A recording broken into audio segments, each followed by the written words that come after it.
The door slammed so hard it rattled the fancy glass panels behind it. The echo rolled down the quiet, upscale street like a gunshot. I stood frozen on the marble porch, my hand still lifted in the air where I'd been begging just seconds earlier. My daughter, Madison Clark, had just shut me out. Not gently, not sadly, not even angrily. Just annoyed. Like I was a problem she couldn't wait to get rid of. I swallowed hard and turned away, my worn-out sneakers squeaking on the spotless tile I had paid for years ago. My plastic grocery bag, holding all I owned in this new life, rustled in the cold wind. One house down. 2 more to go. I walked 6 blocks before reaching the second one, my son Brian's place. Modern, steel, glass, cold, just like him these days. I rang the bell. He opened the door a crack, stared at my dirty coat and messy gray bun, and blinked like he was seeing a ghost. "Mom, what the hell?" I fed him the story I had practiced. Bankruptcy, lost company, foreclosed penthouse, 3 nights sleeping on benches, nowhere to go.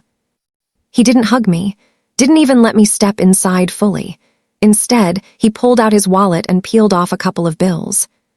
"Here, take $80, get a cheap motel, clean up. Then we'll talk later." $80. That was the price of his guilt. I didn't argue. I just took it, turned, and walked away before he could see my face crack. 2 doors closed, 2 hearts colder than winter steel.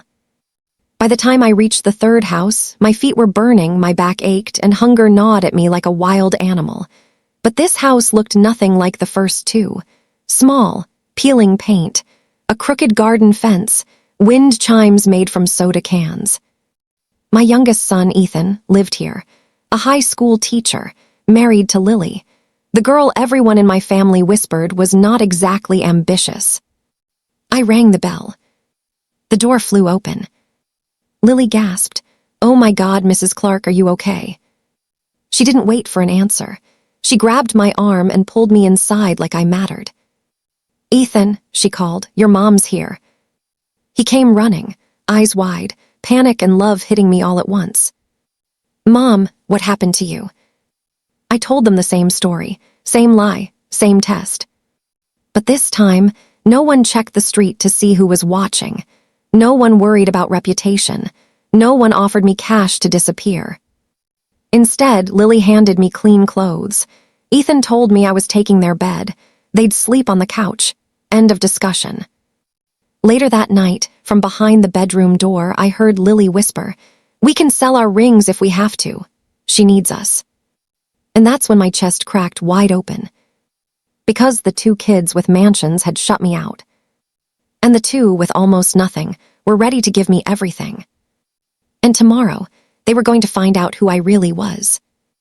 They thought I was a broken, homeless woman, but by morning, the truth would turn their entire world upside down. I didn't sleep. Not because the bed was uncomfortable. It was actually soft, warm, and smelled faintly of laundry soap and lavender, but because guilt sat on my chest like a boulder. This bed belonged to Ethan and Lily, their only bed, their only real luxury, and they had handed it to me without a second thought. Through the thin wall, I heard them settling on the couch. Springs squeaked. A blanket rustled. Then Lily whispered, trying to keep her voice low. "Are you okay?" Ethan let out a tired laugh. "My back's gonna hate me tomorrow, but yeah, I'm fine." Silence for a moment. Then the words that changed everything. "We'll figure it out," Lily said. "If we need extra money, we'll sell the rings." My breath caught. Sell their wedding rings. Those thin silver bands were probably worth less than the manicure Madison got every 2 weeks. But to them, they meant everything. And Lily was ready to pawn them off for me, a woman who had never truly welcomed her into the family. Ethan hesitated. "They're your grandmother's rings." "So," Lily replied softly, "love isn't metal, your mom needs us. That matters more." Tears slid silently down my face. I pressed a hand over my mouth so they wouldn't hear me break. Just hours earlier, Madison had worried about what the neighbors would think. Brian had worried about his reputation at the hospital. But here, in a tiny living room with a sagging couch, two young people were planning to sacrifice the only valuable thing they owned for someone who had looked down on them for years. I felt ashamed, deeply, painfully ashamed. Because the truth was, this whole situation was my design. I wasn't bankrupt. I wasn't homeless.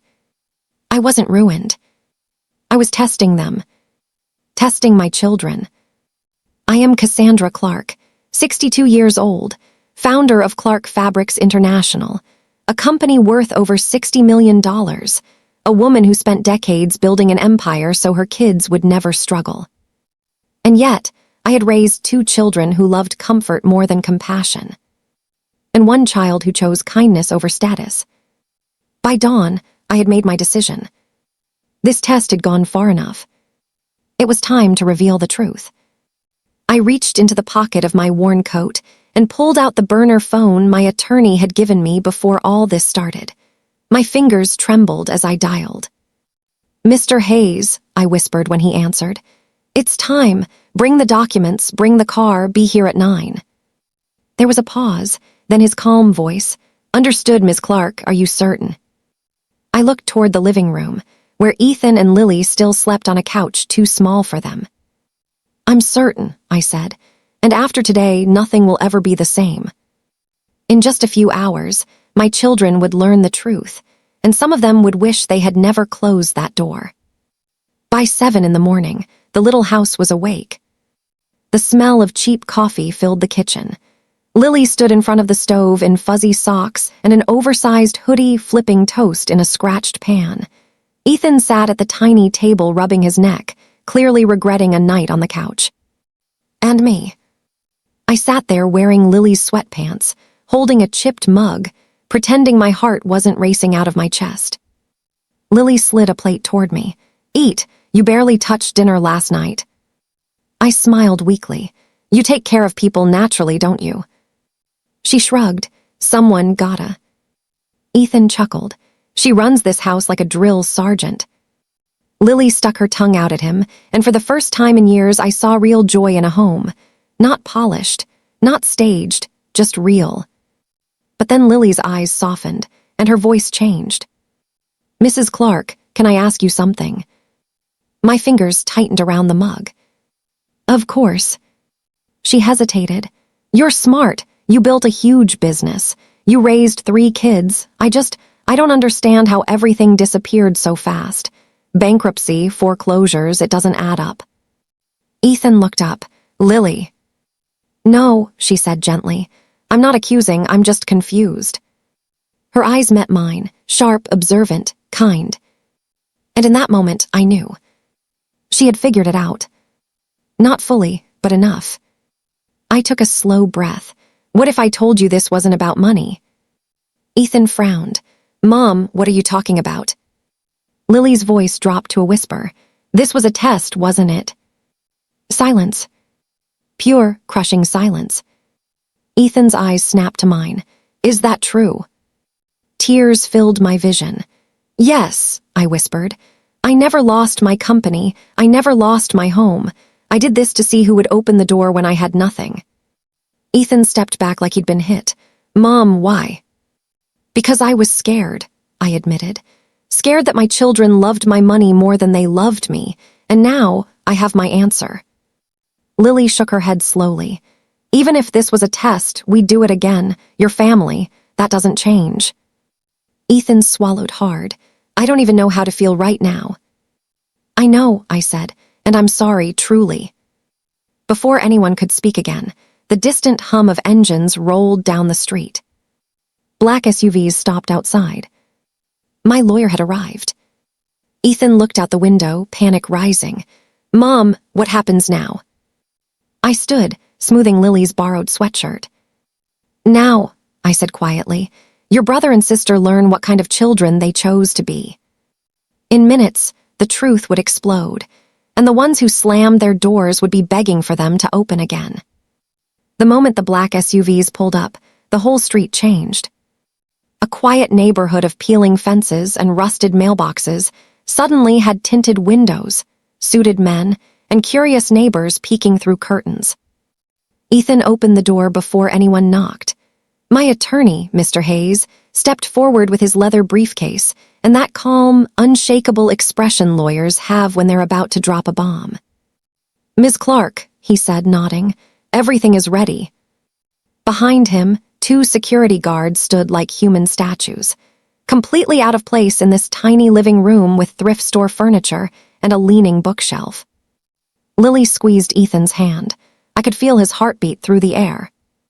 Mr. Hayes laid folders across the coffee table. Your companies are stable, profits up 12% this quarter, investments secure, no foreclosures, no debt, everything is intact. Ethan blinked. So, Mom never lost anything. No, Mr. Hayes confirmed. She staged a controlled disappearance to test her heir's character. Lily exhaled slowly. Wow. Before anyone could process that, a honk sounded outside.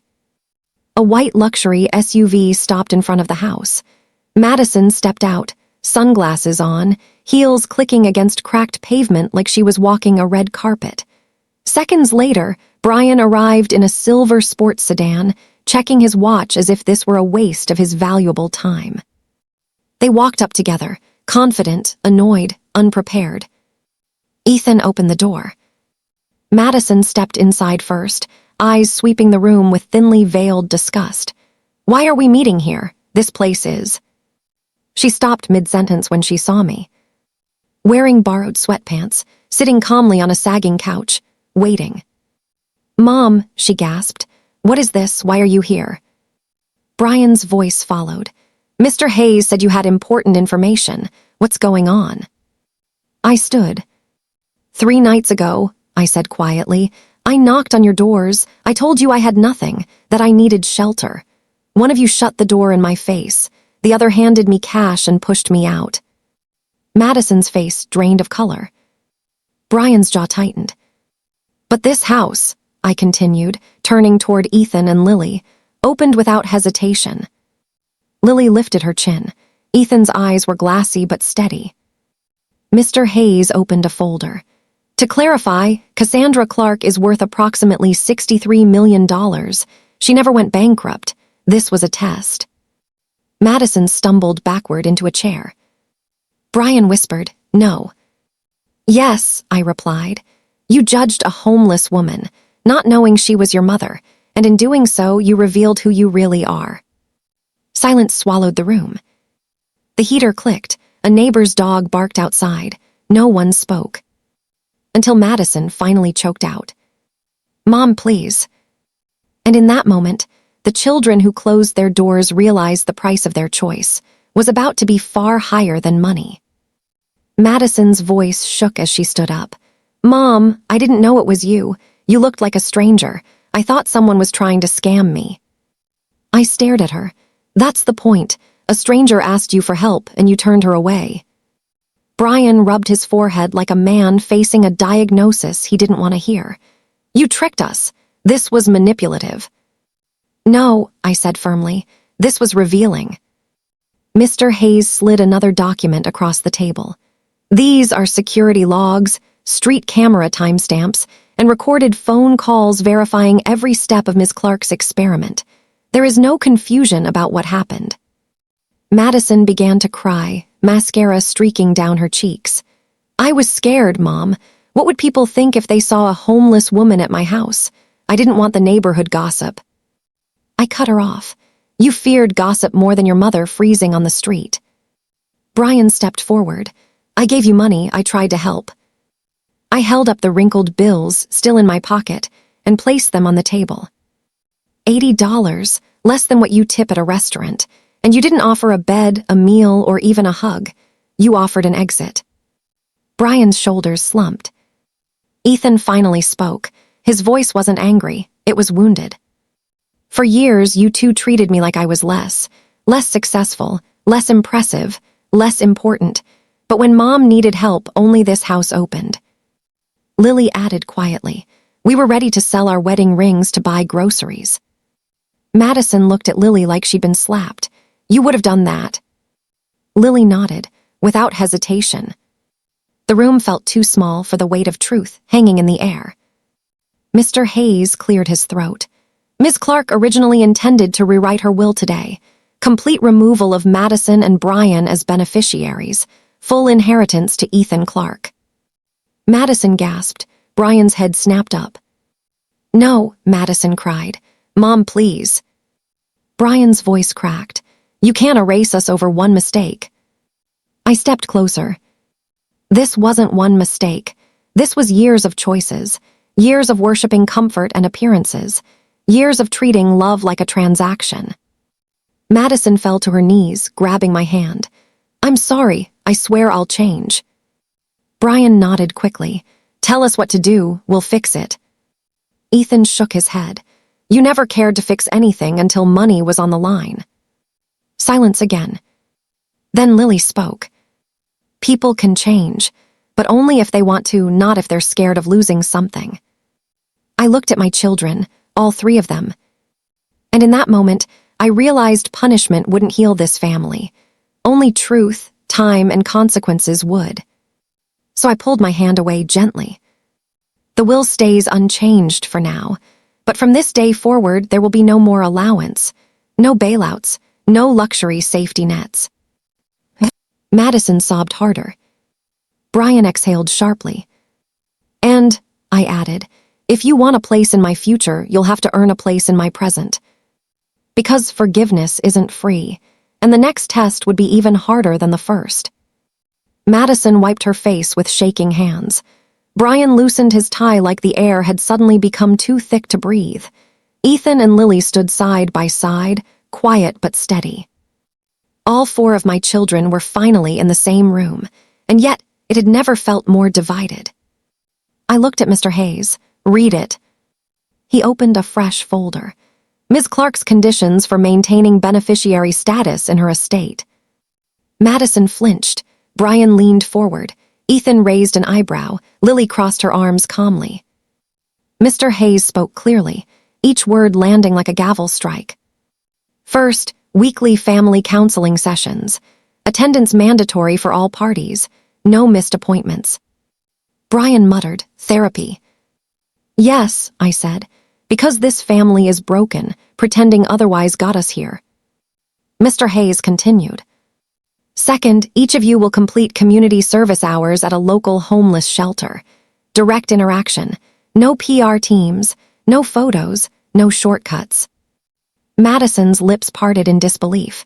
You want us serving soup? I want you to look into the eyes of people you would usually avoid on the street, I replied. And remember the night you shut your door. Mr. Hayes didn't pause.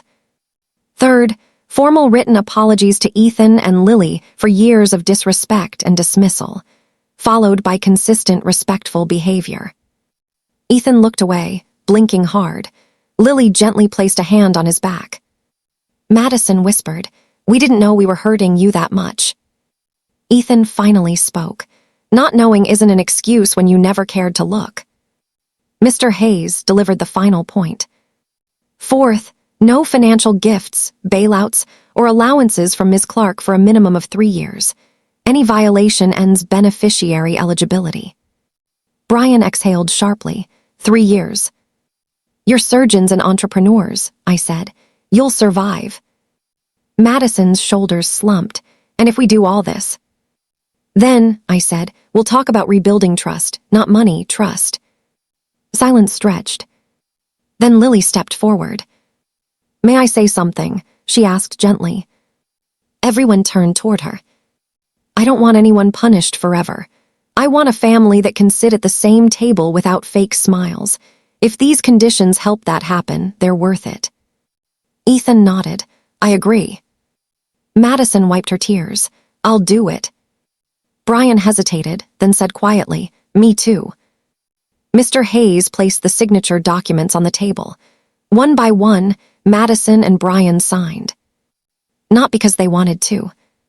Because they had to. And that was the beginning. Not of forgiveness, but of accountability. But just when everyone thought the storm was over, I revealed the one decision that changed everything. Everyone thought the worst was over. Madison and Brian had signed the conditions. Ethan and Lily were still standing beside me, quiet but loyal. Mr. Hayes was gathering documents, ready to leave. But I wasn't finished. I nodded at my lawyer, the second envelope. Mr. Hayes opened his briefcase again and pulled out a thick cream-colored folder tied with a ribbon. "This," he announced, "is a property deed transfer." Ethan frowned. "Mom, what is that?" I took the folder from Mr. Hayes and placed it in Ethan's hands. "Open it." His fingers shook as he untied the ribbon. Lily leaned in. His eyes widened as he read the first page.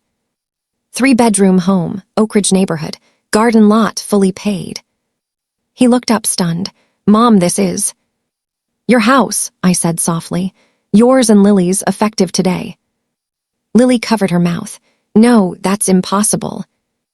Madison shot up from her chair. "Wait, what?" Brian's voice rose. "You're giving them a house, right now." I kept my tone calm. "Yes." Ethan shook his head rapidly. "Mom, we can't accept this. We didn't help you to get something back." "I know," I replied. "That's why you're receiving it." Lily's eyes filled. "We were going to sell our rings for you." "And that," I said, touching her hand, "is worth more than any mansion." Madison's composure cracked again. "So we get therapy and soup kitchens, and they get a house." I turned to her. "You already live in a house I helped pay for. You've received years of financial support. Ethan never asked for anything." Brian muttered bitterly. "This is favoritism." "No," I corrected. "This is recognition." Ethan looked torn. "Mom, this feels wrong." Lily whispered, "We don't need this to prove anything." I smiled at them both. "You already proved everything. This house isn't a reward, it's a foundation, so you never have to sleep on a couch again for someone else's comfort." That broke Lily. She hugged me tight, no hesitation, no pride. Madison watched with a hollow expression. Brian stared at the floor. For the first time, they understood something money couldn't hide. Love given freely is worth more than love bought. Mr. Hayes cleared his throat. "Ms. Clark, the transfer is complete once they sign." Ethan looked at Lily. Lily nodded. They signed. A new chapter, sealed in ink. But as joy filled the room, I noticed the look in Madison's eyes, and I knew the real battle had just begun. I'd seen that look before. The tight jaw, the forced smile, the eyes calculating 10 moves ahead. Madison didn't throw tantrums. She strategized, always had. While Ethan and Lily were still in shock over the house deed, Madison stepped aside and pulled out her phone. She typed fast, thumbs flying like she was defusing a bomb. Brian leaned toward her. "What are you doing?" "Fixing this," she whispered. Minutes later, a sleek black sedan rolled up outside again. This time, a man in an expensive suit stepped out, hair slicked back, briefcase in hand, confidence dripping off him. Madison's husband. "Trevor." He entered without greeting anyone. His eyes went straight to me, then to Mr. Hayes. 2 lawyers recognizing each other instantly. "Cassandra," Trevor said smoothly, "I hear we're making major financial decisions today." Madison looped her arm through his. "Tell them," she said quietly. Trevor smiled. "We'd like to propose an alternative arrangement." Ethan blinked. "Are you serious right now?" Trevor ignored him. "If Cassandra wishes to gift property, we suggest placing it in a family trust controlled jointly by all 3 siblings. Equal oversight, equal benefit, no favoritism." Brian's eyes lit up. "That makes sense." Madison nodded. "Fair is fair." Lily stepped forward, voice calm but firm. "Fair? Where was fair when she knocked on your door in the cold?" Trevor smirked. "Emotions aside, this is about long-term asset protection." I watched him talk, not to me, at me, like I was just a portfolio. Mr. Hayes crossed his arms. "Ms. Clark's decisions are personal, not subject to spousal negotiation." Trevor's smile tightened. "Then perhaps we should review Cassandra's mental fitness to make such large decisions under emotional stress." The room went dead silent. Madison gasped theatrically. "Trevor." Brian whispered, "Dude, that's too far." Ethan stepped forward, fury in his eyes. "You're calling my mother unstable because she didn't give you what you want." Lily grabbed his arm, grounding him. Trevor adjusted his cufflinks. "I'm suggesting legal prudence." I walked slowly toward him. My voice stayed quiet.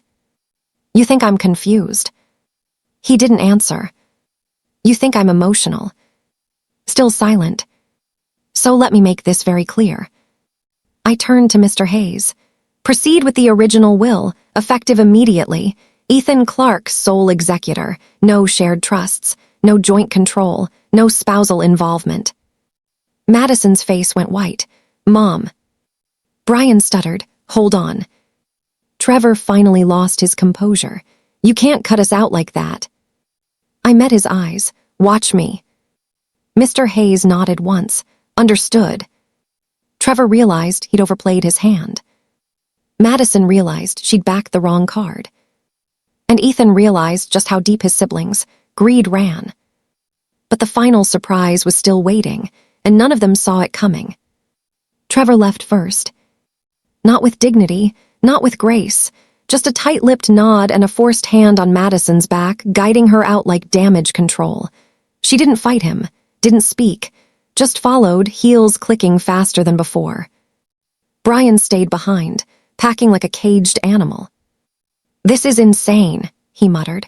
"One stupid test and suddenly we're villains." I looked at him. "A mirror doesn't make you ugly, Brian. It only shows what's there." He flinched. Ethan rubbed his temple. Lily handed him water. They were tired, so was I. I knew this couldn't stretch longer. The ending had to be clean, final, something they'd remember long after I was gone. So I asked Mr. Hayes for one last document. He pulled out a white envelope. Simple, no ribbon, no gold seal, just my handwriting on the front. "To my children." I placed it on the coffee table. "This letter will be opened after my funeral," I said. "All three of you will be present when it's read." Brian's head snapped up. "Mom, don't talk like that." "I'm 62, I said. "Mortality isn't drama, it's reality." Ethan reached for my hand. I squeezed back. Madison's empty chair stared at us like a ghost. Mr. Hayes spoke quietly. "The contents of the letter are registered and secured. No one may read it early." Lily asked softly, "What's in it?" "A final truth," I answered. "One that has nothing to do with money." Brian swallowed. "And if we refuse to come?" "Then you live your life, never knowing whether I forgave you," I replied. That shut him up. I stood. My knees protested, but my spirit was steady. "This test showed me who you are today," I said. "But people are not frozen in one moment. You can grow. You can change. You can choose better." Ethan nodded slowly. Lily leaned into him. Brian's voice cracked. "Do you even love us anymore?" I walked to him, lifted his chin gently like I used to when he was a child. "I never stopped," I said, "but love without truth is just decoration." He broke quietly. No dramatic sobs, just tears. Outside, the SUVs started their engines. Mr. Hayes packed his briefcase. The house deed was signed. The conditions were agreed, the will rewritten. Everything was settled. Except one thing. At the door, I turned back. "Oh," I said casually, "one more detail. The homeless shelter you'll be volunteering at." Brian groaned. Madison wasn't even there to complain. Ethan smiled knowingly. "That shelter," I finished, "is named after your father." Silence hit like thunder. And in that moment, they realized this was never about money. It was about legacy. A month passed. Not a glamorous month, not an easy one, a real one. Madison stood behind a stainless steel counter at the Clark Outreach Shelter, hair tied back, designer clothes replaced by a plain volunteer shirt.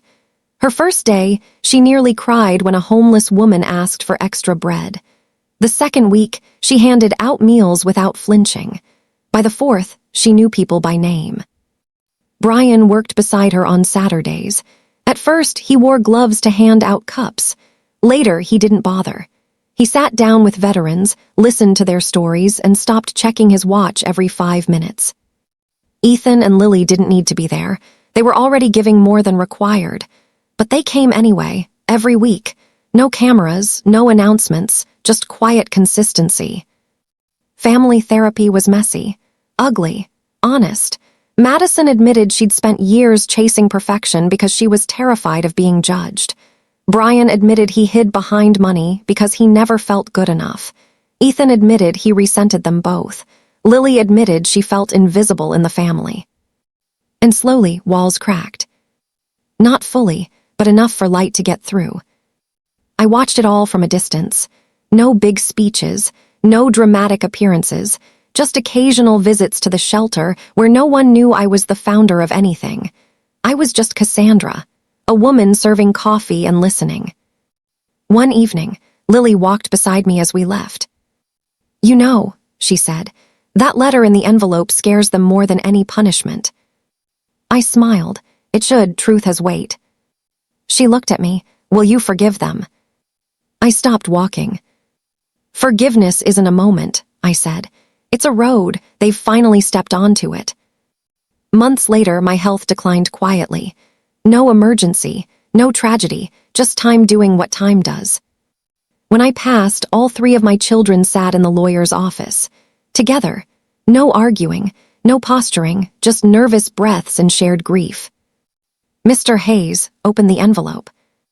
"My children," he read, "if you are hearing this, then my time has ended. I did not measure my success by factories or profits. I measured it by the hearts I helped shape. This test was never meant to punish you. It was meant to wake you up, to remind you that compassion is the only inheritance that matters." Madison wept freely. Brian bowed his head. Ethan held Lily's hand. Mr. Hayes continued. "I leave you no instructions about money here. Only this: love each other, serve others, stay humble. That is the only way my legacy lives on." The letter ended. No twist, no hidden fortune, no final shock. Just truth. Outside, the shelter sign glowed in the evening light. Clark Outreach, founded in loving memory of Daniel Clark. My husband's name. My children stood there together. Not rich heirs. Not broken siblings. But a family, finally learning what wealth truly meant. Some people leave money behind, others leave lessons. And sometimes the greatest inheritance isn't what you receive, it's who you become.